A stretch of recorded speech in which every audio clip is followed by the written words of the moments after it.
Books and Booze, a bookish and wine-induced podcast from two book lovers who have never met. That is the power of the internet. Hi John, welcome to Books and Booze. Thank you for having me. It's a pleasure to have you, and we're really excited for you to join us today. I just have to say that the cover of your book, The Girl on the Page, is absolutely beautiful. I've been very lucky with that cover. I mean, there are many covers they went through, and there was back and forth between me and the publisher, and to come across that cover, the last design pretty much for the designer, who was over it. Just magic, absolutely magic. Yeah, it's perfect. It's so captivating, and it's everything a writer would ever want. It's got like the wine stains on it, the scribbles, everything. Even the spine, the way the spine is, it looks like it's been read and bent. It's gorgeous. Yeah, no, I'm very pleased. Very lucky. Definitely. So let's start by getting you to give the people a brief description of what The Girl on the Page is all about. Well, The Girl on the Page is about the publishing world. It's set in London in 2016, and it runs between the announcement of the Booker long list and the announcement of the winner, and it's on three main characters, one of whom is a young, very successful editor and co-writer who is troubled, one might say. We find her in probably her worst moment in her life, and she's broken the heart of the only man that she really felt that was made for her, and has been living wild life since then. And she's been given the task of going in and getting a book from a literary author called Helen, who's married to another literary author called Malcolm. And she has sold out, in a sense. She's written a big, fat commercial novel to make some money, and then had second thoughts about actually handing it in. So Amy has been tasked by her publisher to go get this big fat novel that's going to make them all a fortune, because Helen's been paid, but she hasn't actually handed the book to the publisher. So that's where the drama starts, is how should she publish? Will her husband ever forgive her? Will she forgive herself publishing a commercial novel when she's a literary author? And will Malcolm and Helen affect Amy in any way? Okay. Well, for any listener that has not read his book yet, I've read it. We absolutely loved it, so you need to go get it now. But before we start this interview, we want to ask you, we always pair our episodes with a glass of wine. We ask authors to choose a bottle of wine that really resembles their book or stands out to them, that reminds them of their book. So what wine did you choose? Well, I'm actually drinking white, but I think my wine, my bottle would be a red and a Pinot. Yep. I have a habit of going through periods of just drinking a lot of it, and I think that influenced Amy's behaviour somewhat, my own drinking. But I also like the fact that Amy will celebrate. She will spend some money on French champagne. So yes, she definitely will. I do have some French champagne downstairs as well. So once I get through this, and onto that. What did you pick, Chiara? Well, I actually picked a G&T tonight because I said to Jade last night that I'd only ever had my first one the other day, and then Amy was reading one drinking one in the book, and so I thought I would go a G&T tonight because it's been a little bit of a long day. Did you put anything special in it? I didn't have anything, so it's just rocks. Okay. I didn't have any cucumber in berries, so I was like, I'll just have it like this. It's delicious, actually. I decided to go. I can't afford champagne, unfortunately, so I just had a Jacob's Creek Chardonnay Pinot Noir. It's dry and crisp, and it's a little mini bottle that you can get from the shops. And so that's what I'm enjoying at the moment. It's bubbles, and I thought that it was really. It's like, it's a celebration. Your book, there's a lot of parties and celebrations in it, so I thought that a glass of bubbles would be apt. What you're very kind is saying there's a lot of drinking in my book.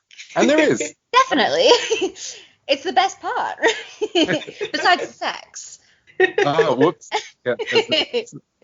Yeah, warning, sex. So the novel is great, and it's filled with really fantastic, complex characters. I enjoyed Helen a lot, and I wanted to talk a little bit about what she says at the Women's Writer Guild Awards. Now, I want to remind people that we do keep these discussions spoiler-free, but I did want to mention the part in her speech where she says, "But we must learn to appreciate how little good writing is being written by men or women." Now, you work in the literary world, and I want to know if those are your thoughts or if they're just Helen's thoughts. And I know she kind of later goes on to be in two minds about what she says, but she does say it, and there's always some truth in what people say. Yeah, I think that part of her speech, I don't think Helen has any qualms about. I think that the bits that she kind of regrets are more about the women's role and having a award for women. But talking about just how rare great writing is, I think she's quite cool with that. I think she's working on a level that I'll never write on. She's, to me, they refer to her as being put up for the Nobel Prize, that kind of writer, a really sublime writer, really literary, at the highest level of art. And she is talking about that kind of level. So she's talking about the kind of people that we talk about having Samuel Beckett or Virginia Woolf or going back further, George Eliot or Jane Austen. She's sort of talking about those people. And when you look across the history of literature, there are those weird peaks, that stick above all the rest of the clouds, and they're indisputable, like Shakespeare. They're just indisputable. You just go, yeah, I mean, one day I'd love to be that good, but I don't think I have it in me. But I will work down here quite happily and produce my work, and people will read it and people enjoy it. But I think Helen is really working at another level altogether. And I think when she's describing literature that way, then I think it's quite fair to say that there aren't that many great writers. I suppose I have to say great now. So great writers that sort of are different to the massive writers out there doing their work. Yeah, going back to the feminine side of things, I mean, you seem to have a very strong connection with your female characters in your novel, and I think you've written other novels from a female perspective. So I want to kind of know, like, why have you decided to choose a woman's point of view over a man's? I think that at the moment, well, for me, I'm always much more fascinated with the opposite sex, and I think a lot of female writers are fascinated with the more difficult character, which would be the opposite sex. It's like a challenge. It's a challenge on that side. There's that little part there where as a writer you go, that's challenging, I'll give that a go.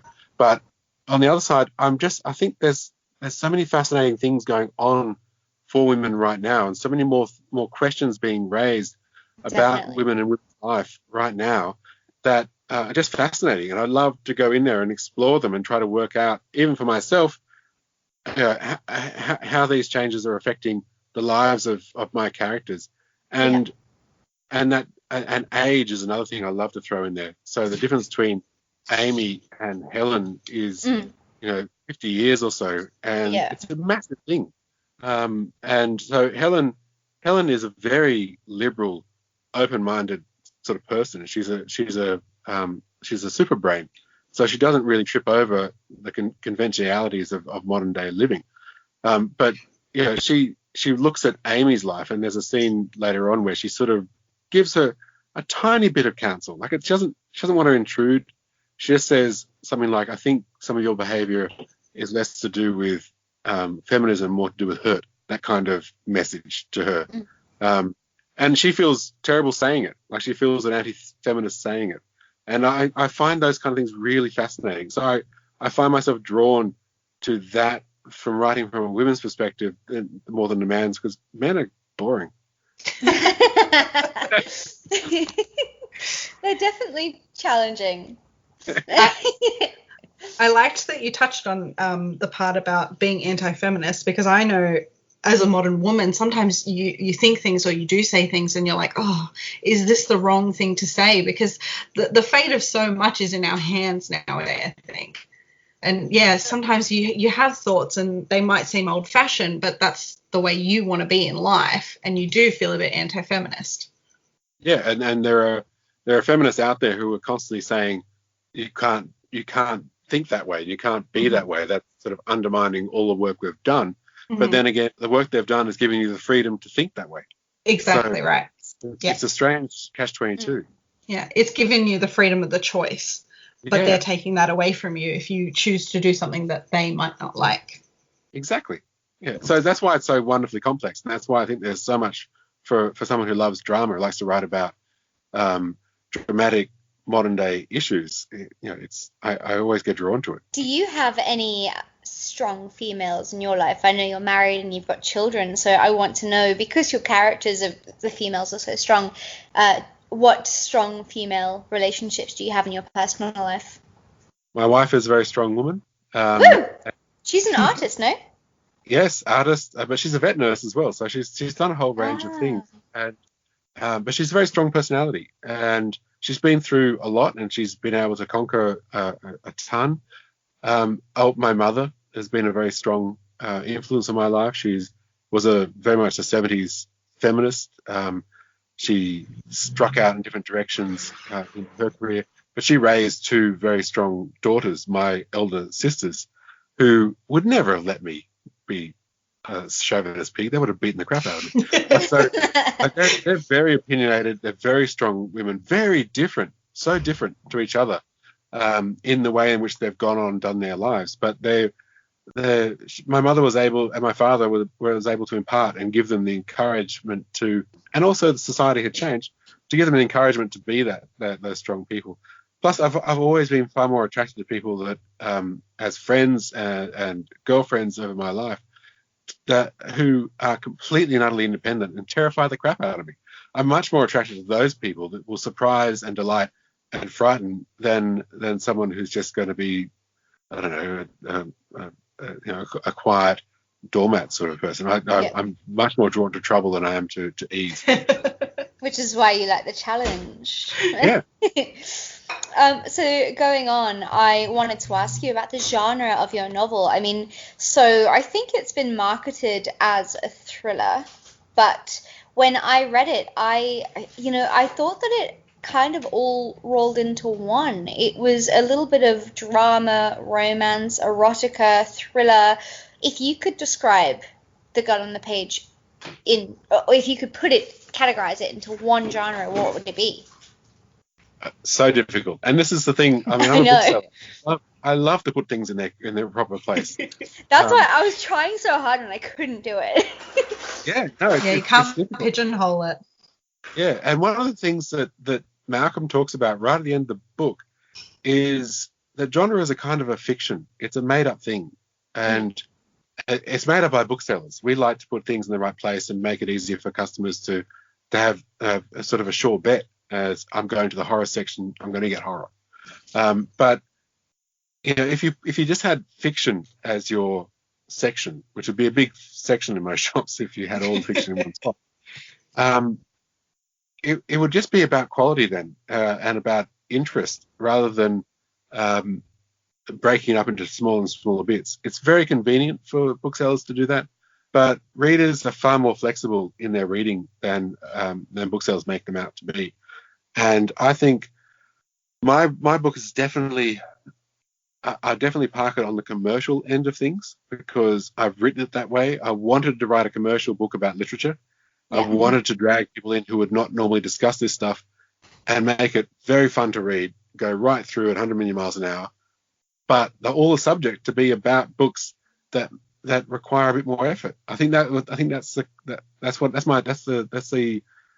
compact that I've made with the reader is that look, I'll make this as enjoyable as I can and as fast as I can and try and keep you on the page, but I am going to discuss things which don't really fit with the novel. They don't really fit with what I'm doing. I love that. I've always loved. I mean, I used to write these really dark, almost impenetrable books, and my agent, who's been a friend of mine for years, she kept saying, "But you love 19th century literature. Can you please take another look at them and realize that Dickens is giving us a hell of a ride, plus smashing around the head with some big things, big thoughts. Yeah. Jane Austen does the same. Brontes do the same. why do you have to make your books so unreadable? Can't you make your book readable and have ideas in them at the same time? Is that possible, John? Please try that. And so this is kind of the result. I think you've done that. I lucky. think there's definitely some big ideas in this book. Yeah, and you're so lucky to have someone like that in your life that can, give you that advice. Oh, it's really hard to have that advice. I mean, you talk about being told that the book that he has written is unreadable and pretentious tosh. It's kind of hard. Well, I've said the same thing to Chiara today. I just published my book, and I was like, Chiara, if you think my book deserves 1 star, you give it 1 star, and you just tell me the truth. I don't want her to feel like bad about giving me a 5-star rating. Like, I want her to be truthful. It's the only way we're going to grow as writers. Yeah, it is, and all those things have helped. And it's a long time. I mean, it took me. I just turned 40 before my first book was published, but I started writing when I was 18, 19. Mm-hmm. So it was 20 years of rejection before I got published. And the book that I got published with was not the book I wanted to get published by. It was an accident, one of those freaks. Wow. So I had no plan. Fantastic. Yeah. Was that the soft was Erotica. pornographic one? It would do erotica. Erotic. Yeah, it was Even being proper. Yeah, no, it was the porn. Yeah, and it was just an accident. It was an absolute accident. It was one of those moments in time. No one was going to publish that thing. And then 50 Shades was on the front of the newspaper, and suddenly my book, which was unpublishable, was suddenly hot property. It's amazing how that happens, isn't it? Yeah, I haven't read it yet. I need to get my hands on it. And so you published that under a pseudonym, a female pseudonym. Yeah. And then I was actually reading today that Carolyn Overington wrote the article where she outed you. Yeah. And it's amazing she could write a thing down because she was laughing so hard when I first told her. She laughed her ass off. Could not believe it. We were lucky enough to interview Carolyn very early on in our podcast journey, and she's fantastic. So I can imagine the conversation that went down. Pointing at me and laughing, going, "You wrote this?" Like just nonstop. Yeah, I need to get this book. Yeah, it's extraordinarily rude. Like if you're blushing through Girl on the Page is like reading the Bible compared to the other stuff. It's just rude. It's only written to be rude, and it's rude for a long time. It's 3 books of rudeness.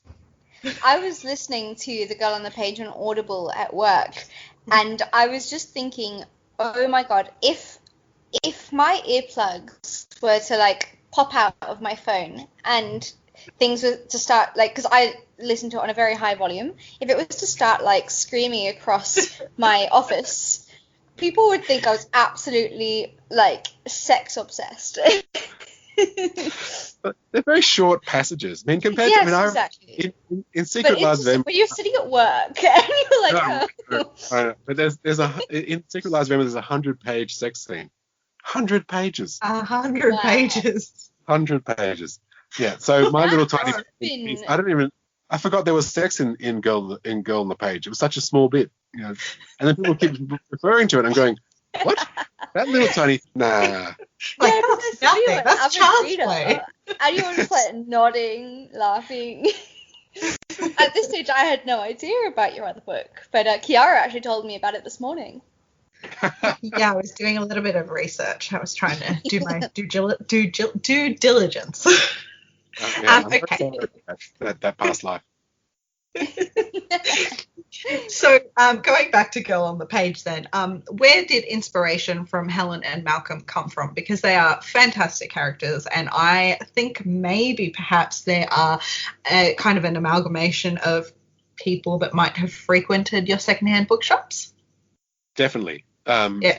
I had such luck in that period. My only university, really, I mean, I did go to university, it was a waste of time. My big university was the bookshop. And the people that used to come in, especially the older people that used to come in, they had such massive reading histories. And they were, 50 years older than me. And so they had whole different other history and a history of literature and writing that I just would never have stumbled across. In this popular culture, I just wouldn't know these authors if these people hadn't have introduced me to them. And there were writers, there were academics, there were old bitter journalists, all these wonderful people. And because secondhand bookshops are outside time, you actually walk in. If you check your watch when you walk in and you check your watch when you come out, it's the same time. When you're in the bookshop, no time passes. You can be in there for days and you can leave and no time has passed. So people sat there for hours and they would download their histories on me. They would talk to me. I had nowhere to go. Like I was just, business wasn't great. So they would just sit on the stool and give me life histories, give me secret stuff, give me book recommendations, read stuff from books. They'd go and find books and read chapters to me. So it was absolutely marvelous. And these people were so opinionated, strong-willed, argumentative, and they were massive characters. And I had Helen and Malcolm as characters in my brain, the back room of my brain. Very patient, two characters. They sat down, they were looking at the magazines in my waiting room, and they just sat there until I had a story for them. And then when I put Amy and Malcolm and Helen together, the book wrote itself. It felt weird. It just came out so quickly. That's amazing. Yeah. I had these two separate groups of characters, and they both didn't have a novel. And when I brought them together, they wrote one together. It was brilliant. Oh, I just got goosebumps. It's very cool. That's absolutely incredible. So, if you could describe the girl on the page in 3 adjectives, what would you choose?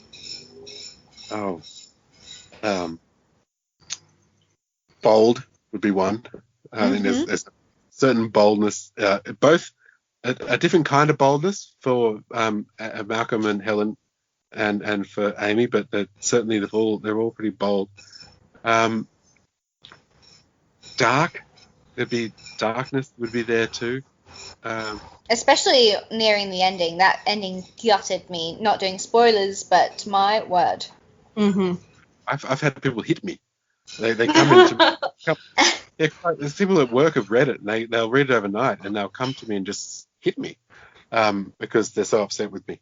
But don't give it away. It's a spoiler-free podcast. I won't give it away. Yeah, just people have to know that's coming. That there's something big at the end. You're gonna get gutted. Another adjective. Talkative. Is that a word? I mean, it was very almost like, I don't know how to describe it. Like, talkative, very bubbly and fun and entertaining in that kind of way, where it was a lot of dialogue and brilliance. Yes. I love good dialogue. I love good dialogue. Yeah, I love writing dialogue. I love letting characters, because I'll sometimes let characters go and then I'll pare back the dialogue because they will have this long conversation and I'll just be there recording it in a sense, putting it down, and then realize that no one wants to read this crap, and so I just have to pare it down because they go everywhere. And Malcolm and Trevor, the two old guys in the nursing home talking to each other, I could have written them for days. It could have been a whole book just nattering away. No one wants to read that. Fun. I loved it. Yeah, it's like you get lost in your own thought process and dialogue, even if it's not meant for anyone else. Yeah, it's so much fun. These characters meant so much to me by the end. Oh. Do you read the dialogue aloud when you are writing it? Because we had Tessa on, and she wrote April in Paris, 1921. Yeah, she's beautiful. She's fantastic. And she says she actually says her dialogue out loud. So I was wondering if that was something you did, because very similar, both very strong dialogue books. I don't do all of it. I do the tricky ones. I'll read out because I really want to try and make it as true to life as I can, but then not lose the reader. Because with conversation, people know what you're about to say. And so you don't have to say everything you're going to say because the person's nodding at you.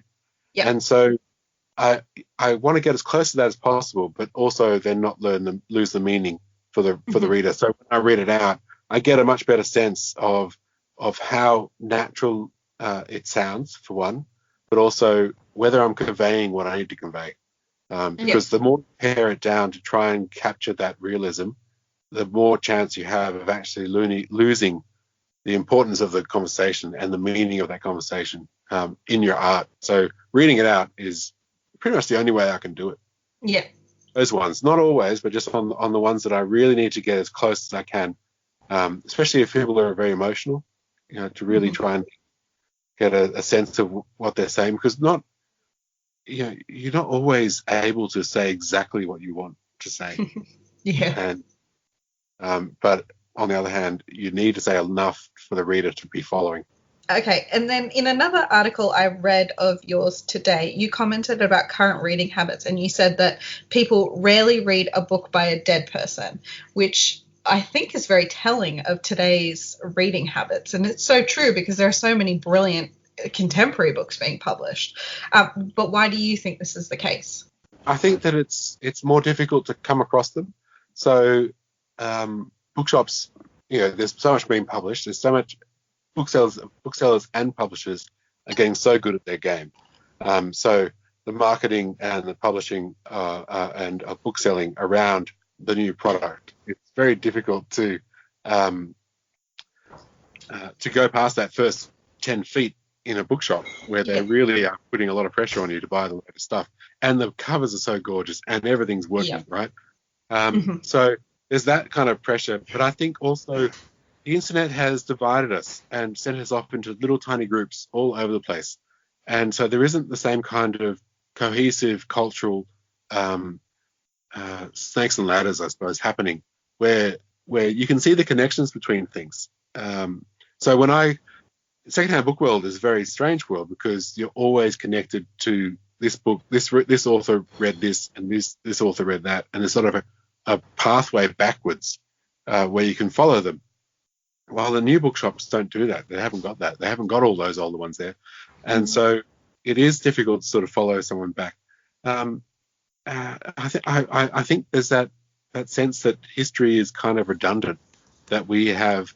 And there's also a backlash towards a lot of the writers. The writers, there might be a bit of racism in it, or chauvinism in it. And there is a kind of a sense, I can't read that if it's got that in there. And so a lot of stuff's been wiped off, because it was written another time. That time doesn't understand how it is to be us. And so it can't have any purpose or any value to me now, because of their awful thoughts about the Chinese, or the awful thoughts about women in those days. And I think that's in one sense very good to be aware of that, but also if you're not going to read it at all, it's kind of a massive loss to you. But I think that those kinds of things altogether play a big part in why the dead authors aren't quite getting their go at the moment. I hope you don't mind me asking this, but you've always had a big love of books, as do we, so we really get it. But you failed your HSC, right? Yep. Okay. And that was what, like a kind of like unidentified form of dyslexia? Yeah, but also that led on to kind of a strange rebellion, I suppose, as well. Okay. So do you think that kind of fueled your love more for writing and for books and literature? I think I was always interested in ideas, and I would go anywhere to have them. So as a young person, I was that kid that would sit on the side. If my parents were having friends over, I wasn't the kid that left and went and watched TV. If there were adults talking, I would sit on the edge and listen to the adults talking, because I wasn't going to get ideas like they were going to give me anywhere else. And music was my first big love for that. So I was fascinated by people like David Bowie, who put out these ideas that I'm just not going to get anywhere else. And it was weird that everyone was listening to this music without listening to the lyrics, and I was listening to the lyrics and going, whoa, what is going on here? And so I was very attracted to that. And then movies came in a big way in my late teens, and I just started to realize just how much I could get out of these movies. But it wasn't until right at the end of the HSC, when I found books, that I realized nothing, not my parents' conversation, not music, not movies could compare with the amount of stuff that's in a book, the amount of ideas that could be jammed in a book, the virtual reality of a book, the experience of it.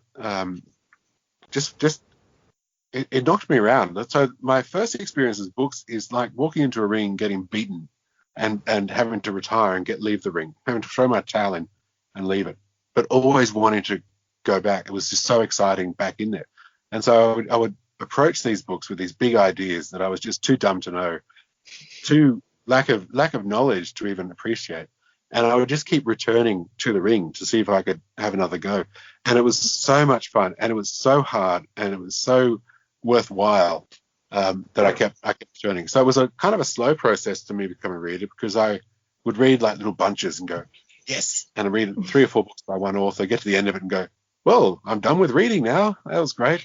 Until someone else made a great recommendation. And then, so it could be 2 months before my next read. And so I sort of slowly came into being a reader. It was very, very timid, my approach to reading. But I never found any other art form that would give me so much. That's incredible. I feel like you're quite an old soul. In many ways. All these old books. I read all these things. Exactly. But I just feel like you've had so much.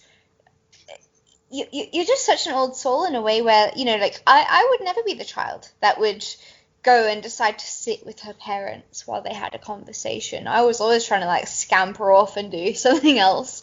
And I think, like, has that always been your mindset? Yeah, I was always fascinated by big ideas and people arguing about politics and things like that, which I found passion that associated with ideas rather than passion in any other form just so attractive. And I always wanted to try and understand why people are getting so heated around these ideas, and to do that you have to kind of understand the ideas.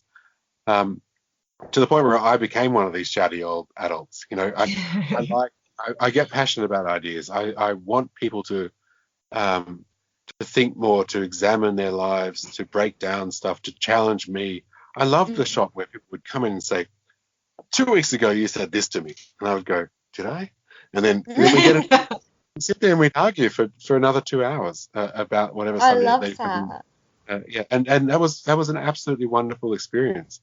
And I would be challenged by these people. I met some really bright people that would just make me look like a dingbat, like really. I felt always challenged, and I was always rising to that challenge. I remember when I first went overseas, and I just failed the HSC, and I met all these wonderful people who've been raised in Italy and France, and their education system is very different to ours. They were the ones I met, people I met, they were more involved with knowledge rather than learning something that will help you get a job. So or pass a test. Oh, pass a test. And so these people knew who Plato was, had read them, read the works, had read history, had an understanding of history. There I was. I felt I was completely naked and a baby born, talking to these people. And I came back to Australia, and I sat on a couch. I just sat on a couch and tried to read my way into adulthood, because I felt so embarrassed for how little I knew. And these people took it as the norm.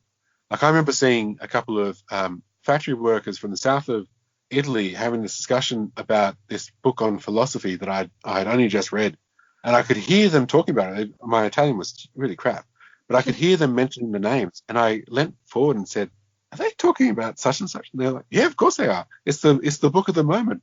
And I went, but they're factory workers. What is going on there? Everyone reads in Italy, John. I was like, oh, okay. And Chiara's Italian. Was Italian. it? Yeah. Yeah. I'm Italian. Yeah. For people I met in Italy, it just seemed to be the natural state of things to be involved in politics and ideas and thinking, and get angry about everything. It's fantastic. And Europeans seem to put different focuses on things than I think we do as Australians. Like they focus more on, I think, family and stuff like that. They take their breaks at lunch and they might work longer into the evening, but they have that time at home. And yeah, it's all very different. They also I miss my siestas. Pardon? Yeah. I miss siestas, like naps Yeah, in the afternoon. that should be important here. Yeah. But also they speak their mind, and they seem to, like, if they want something, they just go, I want that. And in Australia we might say that after about 6 months of wanting it, and it can be quite bold when you're over there. Like if you're traveling around and they're very aware that things are very transitory and you've got to act on the moment, and it's such a big world that if you don't act, you're going to miss out. Yeah. And so I remember being quite confronted with just how upfront people were. But after a while, when I came back to Australia, I felt like I'd come back to a nursing home. It was so backward. And I think the way in which I've written Girl on the Page, with the way in which Amy lives, is far more European in her way of dealing with things, and her appetites and her sort of bold expression of those appetites is much more influenced by the people I knew in Europe than it is by people I know here in Australia. Yeah.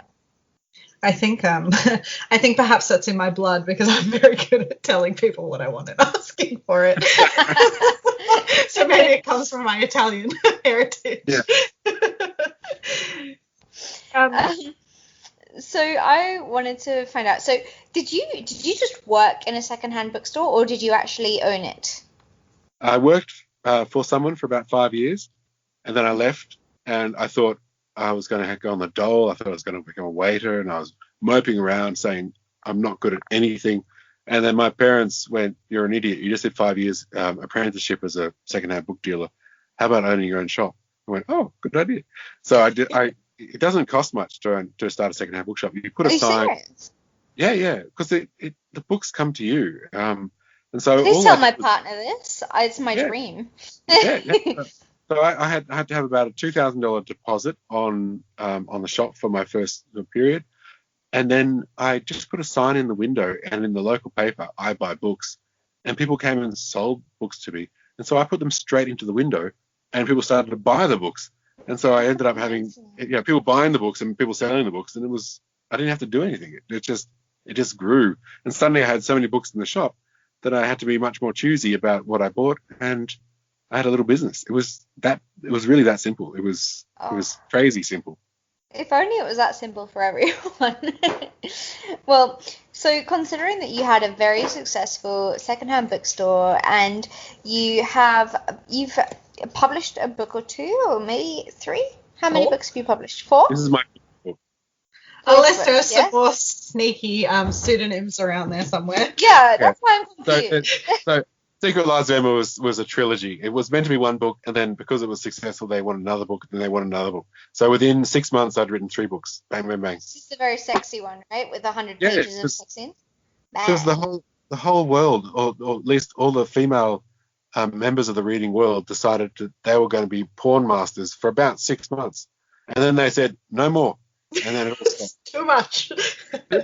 And then it all stopped. So it was about, the whole 50 Shades thing was about, I think, probably just under a year of popularity. Okay. And then, Well, okay, so you have owned a secondhand bookstore, you've published multiple books, and you are the director of books of booktopia.com, which is an amazing store online that Chiara and I both used, and we're both extremely happy with. We've spoken about it. Order today. What did you order? Don't tell my husband. I actually, the Veronica Mars books are on sale, and I love Veronica Mars, so I ordered those.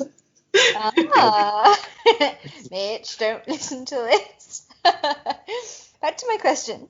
Considering that you have all this experience under your belt, what advice would you give for the youth of today when it comes to the world of books? And this is also including the fact that all this stuff with literature, and also how would you go about reading your own reviews, and how would you react to different reviews that you get? But now that's a massive question.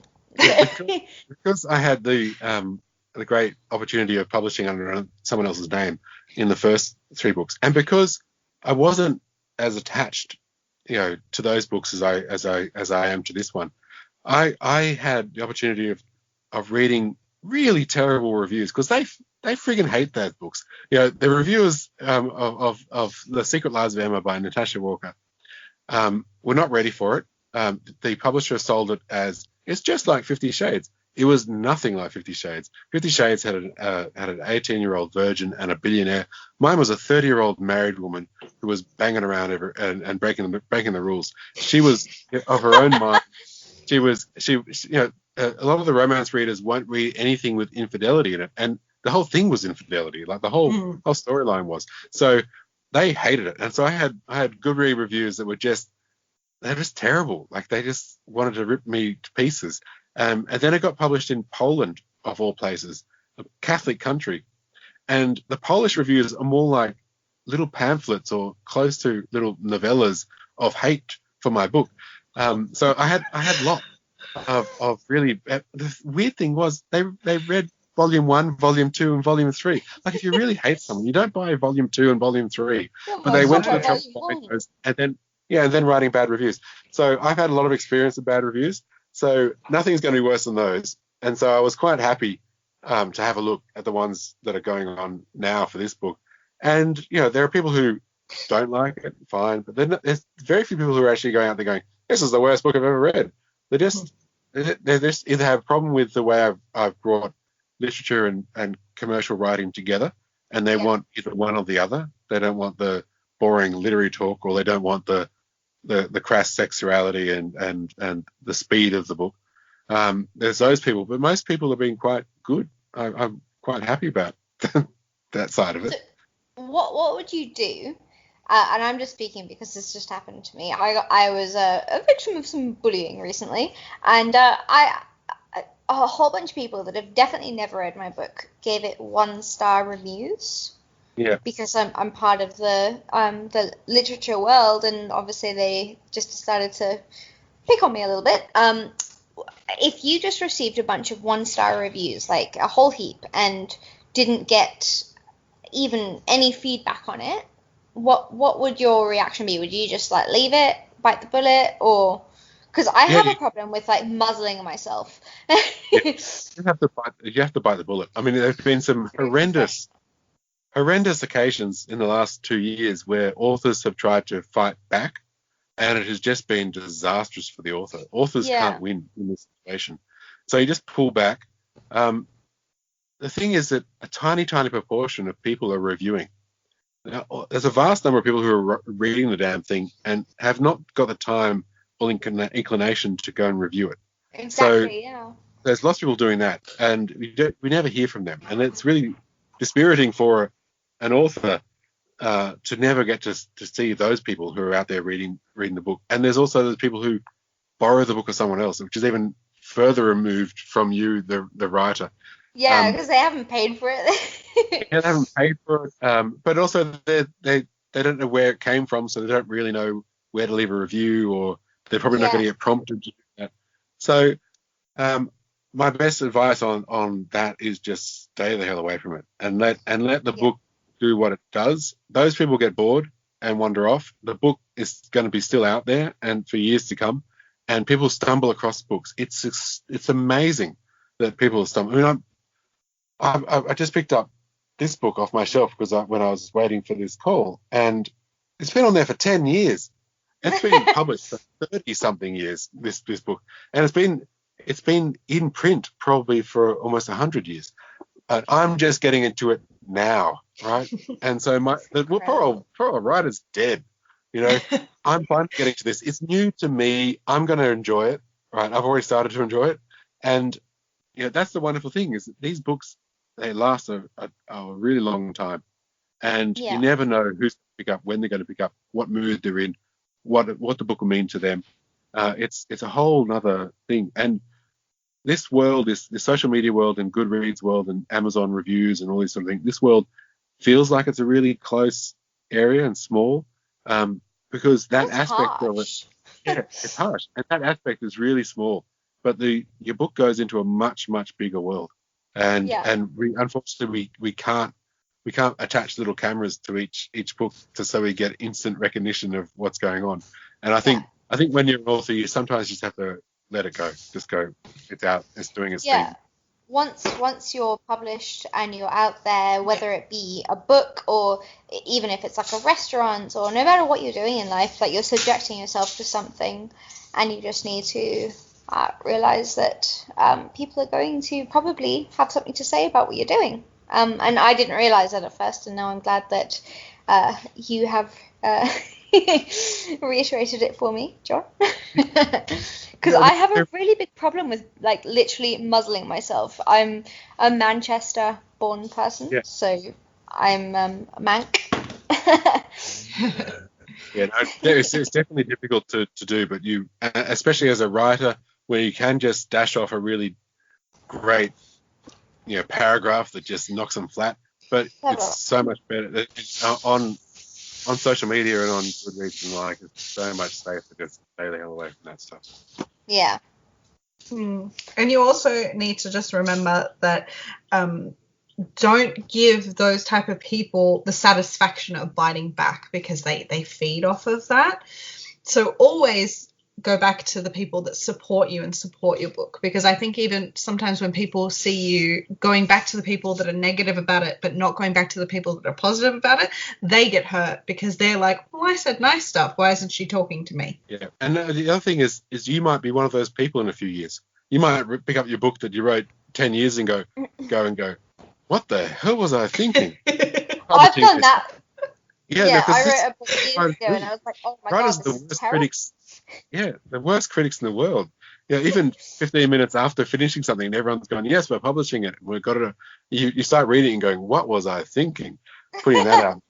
But those sometimes, talking to Marcus Zuzak, he didn't really understand The Book Thief, and he had no sense that was going to do what it did. And, and he doesn't, like, you can see by the new book that he's come so much further as an artist, as a writer in this new book. Even if some people don't think this is as great or whatever, I feel that as a writer, he's a so much better writer than he was all those years ago when he wrote the Book Thief. And he may have a completely different relationship to that book. And now, as an artist, looking back on it and going, I was so young, what was I doing? I would never have done it that way. I can't believe everyone likes that crap. What are these people? Are they idiots? But the book is a phenomenon. Yeah, I know. And it becomes, it's not his. He no longer owns it. It's been taken from him. He has this thing, and it gets plonked on top of, my favorite book lists all the time. And he's looking at you going, that's your favorite book? Have you read? It's a bit like Malcolm, isn't it? Latest book? Yeah, I love the latest book. To me, that's much more my kind of book than The Book Thief was. But for a lot of his fans, it's nothing like Book Thief, and they, so I've to heard me that. So to me as an looking at a fellow writer, I'm in awe of some of the stuff he's done in the new book. I just think, wow, I would never have thought to do that. That's so creative. That's so wonderful. And that's what writers should do. They should get better, more complicated, or deeper, or richer, or whatever it happens to be. So before we move on to boozy banter, what is next for John Purcell? Do you have any books in the pipeline? Yeah, I have to. I've got a contract, so I have no choice. I really want to write something around a bookshop, like centered in a bookshop. I love how bookshops touch on so many different lives, and especially a sort of community bookshop, a center of a small town or a close knit community. And so I'm kind of been throwing around ideas around a bookshop, trying to work out what could I write, how could I write it, what kind of characters would I need, what kind of plot would I need? Because I have a lot of stories around bookshops, but I just want to work out something that will keep me interested through the whole process. And so at the moment, I know one thing about it. It's going to be set in a bookshop. That's all I know. Well, we look forward to reading it. How long would you say we have to wait for another John Purcell book? They're looking to publish in 2020. So that's much time. So I've got this year to write it, and then somewhere at I think the second half of 2020 they'll publish it. Fantastic. If they like it. They will. We're sure they will. All right. Will there well, be I a version 1, a version 2, and a version 3? Probably. I'm probably caught in my own fiction now, aren't I? I'm doomed to myself. Art You're gonna imitating life. caught in your own Life nightmare. imitating art. Yeah. All right. Well, I think that leads us into boozy banter. So on Books and Booze, I'm not sure if you've listened to us before, but we end our episodes off with what we've been enjoying recently, whether it be Netflix, books, TV shows, songs, travels. You've obviously recently released your book, so there might be some travels that you want to talk about. Anything that you've been enjoying, let us know. And I'm sure you've read plenty of books lately, being the director of books at Booktopia. Yeah, I have to gobble down a lot of books, and it's been a good year, and so many different types of reading that I've done. One book that stands out, which I really wasn't really expecting, was Any Ordinary Day by Lee Sales, which is this book about death, which is weirdly uplifting. Like it's just, I've written this book about death. And you're like, oh God. I've ordered that one from Booktopia. Yeah, so somehow it manages to, you end up actually feeling better about the world rather than worse. So that was something which I didn't expect to really like, and I really did. The big book for me this year has been Normal People by Sally Rooney. It's such a simple book. It's just about two people falling in love over a period of time and their relationship. But it's so modern, it's so right now in a lot of the emotions that they're and the way in which they're thinking. But it's written in a way which reminds me of early 20th century writing. So there's a depth and an intelligence. She's only 27 or something. It's really annoying. She's really brilliant. 27, Irish. Already, this is her second successful novel, but this has been talked about as, you know, one of the great novels of this year. Bitch. I know. And there's another one. We love you.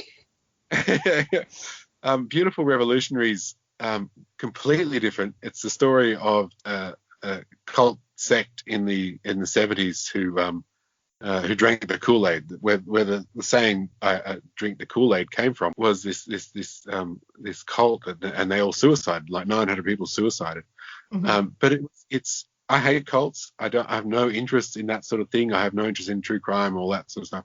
This is a novel. Starts off so personally with these two newly married people who get drawn into this cult, and it's very much about the characters who, the people who kind of why you go that way, why you get yourself involved in that, and it is just really terrifyingly brilliant writing. I was really gobsmacked by it. So that's Beautiful Revolutionaries.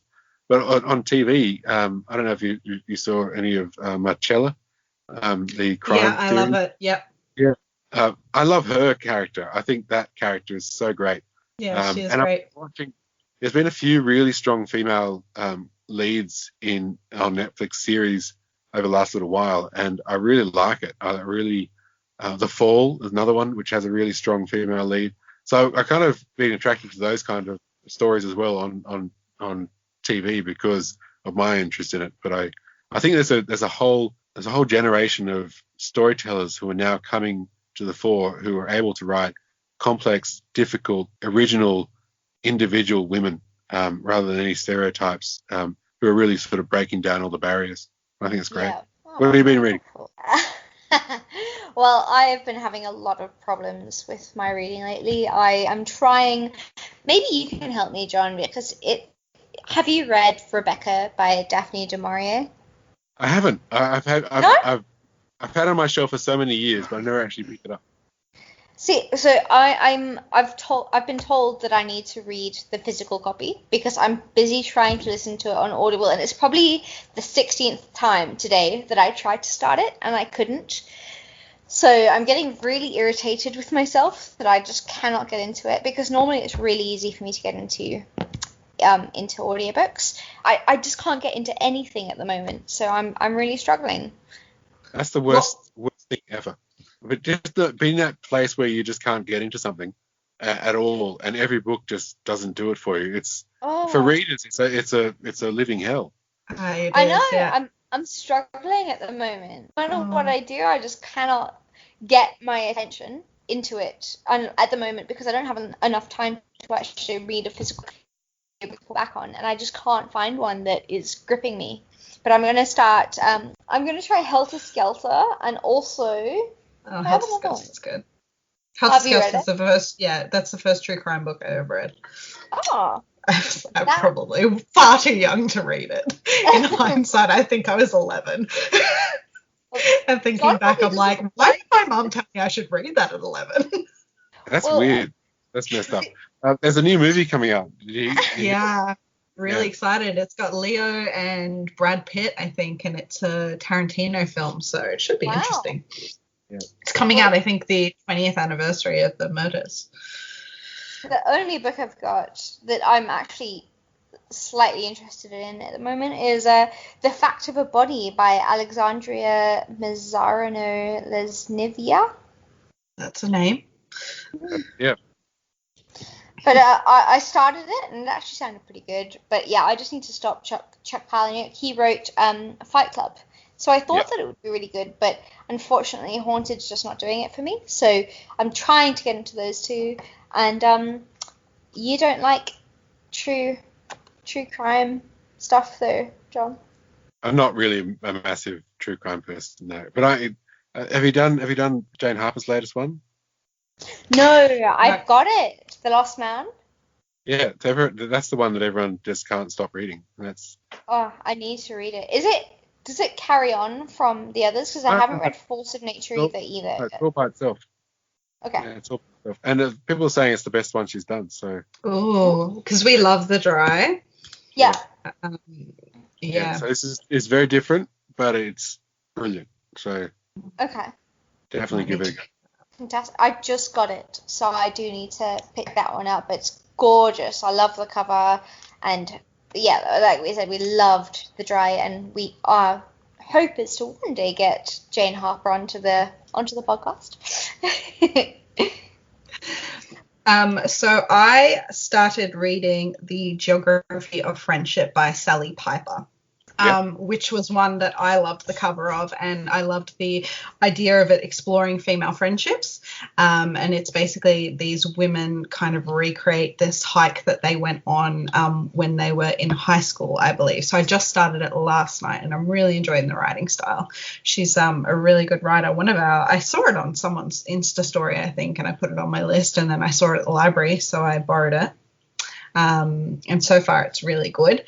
And then the other thing I wanted to talk about was something a bit different, because Jade and I recorded last night, so we used a lot of our boozy banter last night. That's why we're like, But I got really cute bookmarks and like a book. What are they called? They're like the protectors. What are they called? Book sleeve. A book sleeve. Yep. I got from an Australian small shop. Her name is Melissa, and she's from Trim and Thread, and she has the most beautiful patterns for all her stuff, and I really have been looking for really nice ones because my books always get damaged in my bag, and I don't mind a little bit of wear and tear on books, but I hate too much damage. So I really like her shop, so I think people should check that out. I think Sally Piper was there that night we were at Avid Reader. Oh, was she? Yeah, I think so, in the crowd. Oh. Yeah, there's quite a few authors turned up. They're nice. Oh, we need to get in touch about that, because I need to meet more people like this. Especially because I like to like NutriBullet and blend up a lot of my crap that's about to go off in my fridge, and then my juice starts to like leak onto my books, and I get really upset. So a nice little book cover would probably be helpful for me. Although they're fabrics, I think it probably would. Oh no, it would probably just destroy everything. I just need to have separate bags, or just not juice things. Oh, the other thing I wanted to say is that because I didn't have a lot of boozy banter to say, I went on to, now John, I'm sorry, you're not into true crime, but we're Murderinos, which means we're part of the My Favorite Murder fan group, And some of the My Favorite Murder people told me that they have really been enjoying the Dirty John podcast, but it's just been released as a TV show. And the first episode just aired in America, I believe, and apparently it was really good. So we don't have it here in Australia yet, but apparently it's brilliant. Dirty John. Dirty John. Dirty John is fantastic. John? Not this Dirty John, another Dirty John. No, you're our own Dirty John. And you are, because you write erotica. But that was Natasha. Yeah, completely different. Yeah, but you are a Dirty John in the girl on the page. I think we can blame Amy for that. Yeah. But you're the writer. She has a mind of her own, Dirty though, John. Amy. Like, you can't control Amy. Dirty John. Well, I think that we might leave it there for this evening. Thank you so much for coming on our podcast. It's been a pleasure. I've had Finished far with too Jessica. much champagne. Yeah, I think the bubbles might be hitting Jade's head about this time. She's just very excited she finally got her book on Australian soil. Marvellous. Congratulations. Thank you. So, yeah, thank you so much for coming on our podcast. We really loved your book and we loved chatting to you. Yes. Thank you very much. You're for an having me. inspiration. Thank you. Good night. Bye. Bye-bye. Cheers. Bye. Thanks for listening to Books and Booze. You can find us on Instagram and Twitter under BooksBoozePod or email us at hello@booksboozepod.com. We're also on Patreon if you'd like to support our podcast by donating as little as $2 a month. If you're looking for a free way to support us, then you can leave us a review on Apple iTunes or Stitcher. It really helps other people find us. As always, it's been a pleasure. I'm Jade, and you can follow my Instagram at boho_bookworm, and Chiara is my co-host, and you can find her under bookish.kiki. Until next time, happy reading and drink responsibly.